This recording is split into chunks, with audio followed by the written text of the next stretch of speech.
bil haqqi dengan membawa kebenaran, min rabbikum dari Rabb kalian, fa aminu maka berimanlah kepadanya, khairan lakum dan itu lebih baik bagi kalian.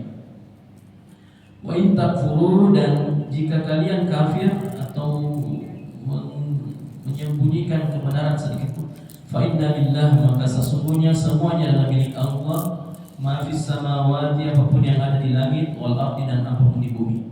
Wa kana Allahu dan Allah aliman maha mengetahui, hakiman maha bijaksana. Nah, ini terjemahan hakiman. Ini banyak sekali ya.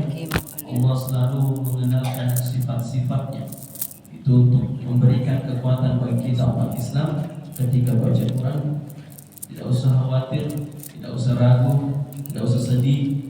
Allah selalu mendampingi kita. Wa kafa billahi syahida. Nah, tidak cukup kalau Allah selalu menyampaikan saya ini maha tahu, saya sudah tahu apa semua di hatimu dan saya pasti bijaksana menyelesaikan urusan-urusan kalian. Ya, kita bisa refleksi kehidupan kita ini dari sudah 60 tahun, dari 40 tahun, 50 tahun, 60 tahun, sudah lama hidup kita ini. Adakah kehidupan kita yang betul-betul kita dihinakan oleh Allah atau kita dibiarkan tersesat sejauh-jauhnya? Tetapi kita masih bisa hidup sampai detik ini, itu karena rahmat Allah yang luar biasa luasnya, yang menuntut kita masih masuk ke dalam masjid. Ya, kita bukannya orang baik, tetapi Allah masih menutup segala aib-aib kita. Kalau mau Allah buka sedetik ini pun, saya pasti hina di hadapan kita semuanya.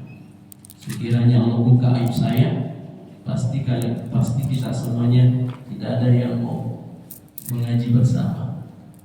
Tetapi kita bersyukur Allah masih menutup aib-aib kesalahan-kesalahan kita, dan itu kita senantiasa mintakan mohon ampunkan kepadanya. Nah, ini gambarannya, semuanya yang kita baca, gambaran orang-orang beriman, gambaran orang-orang di luar yang tidak beriman. Jangan sampai kita termasuk yang di luar yang tidak beriman, ataupun ada iman tetapi kita tidak memanfaatkan sebaik-baik iman itu.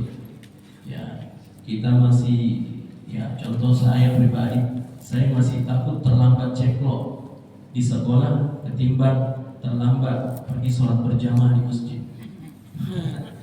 Ya, kalau bunyi azan sebentar, karena saya paling dekat dari masjid, sebentar akhirnya terlambat. Ini teguran bagi saya.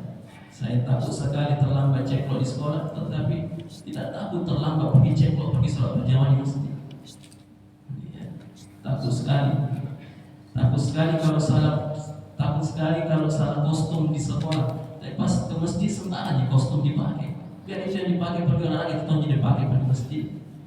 Padahal kan harusnya kita lebih persiapkan baju yang terbaik, persiapan yang terbaik menuju ya ke masjid untuk ibadah. Kita bersyukur ini kita sampai 5 waktu diundang oleh Allah untuk hadir perjamuan istimewa, yaitu sholat. Seandainya kita dibiarkan saja, kita mati, kita akan sembarang mengatakan di. Tapi Allah selalu memanggil kita, mengingatkan kita, menenangkan hati kita dalam 5 waktu itu. 24 jam dikasih, ada 5 waktu istimewa yang Allah sengaja undang untuk kita hadir, itu waktu-waktu sholat. Jadi itu pertemuan istimewa. Ada pertemuan mingguan, yaitu Jumat khusus laki-laki. Tidak pernahkah kita berpikir kenapa hanya laki-laki yang diundang? Berarti ada pelajaran istimewa atau ada perintah khusus bagi laki-laki diundang khusus oleh Allah di hari Jumat. Nanti kita kaji khusus itu. Kenapa hanya laki-laki yang diundang khusus di hari Jumat? Adakah rahasianya? Pasti ada rahasianya, ada hikmahnya. Allahu a'lam bishawab. Allahumma arhamna bil Qur'an.